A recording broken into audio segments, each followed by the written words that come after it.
आणि महाराष्ट्राच्या शिवेंद्रराजे भोसले ज्या खात्याचे मुख्यमंत्री आहेत त्या पब्लिक वर्क्स डिपार्टमेंटने आणि अतुल भोसले आणि त्यांच्या संपूर्ण टीमने जे अशक्य आहे ते शक्य करून दाखवलं। मी तर म्हणतो की गिनीज बुक ऑफ रेकॉर्डमध्ये नोंद करावी अशी ही बाब आहे।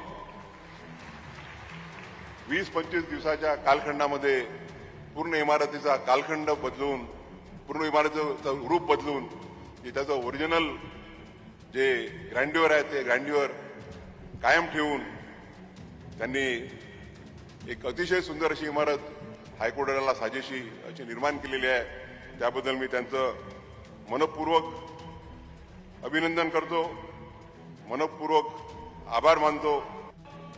मी विशेष अभिनंदन करेन आमचे पीडब्ल्यूडी विभागाचे मंत्री शिवेंद्रराजे भोसले यांचं आणि अतुल चव्हाण जे आमचे इथले मुख्य अभियंता आहेत त्यांचं। तसंच हेरिटेज त्याचा लुक ठेवणं आणि कोर्टाच्या इमारतीचं काम देखील अतिशय उत्तम झालं आणि म्हणून सार्वजनिक बांधकाम विभागाचे मंत्री आमचे शिवेंद्र बाबा आणि त्यांच्या टीमचं देखील मी मनापासून अभिनंदन करतो।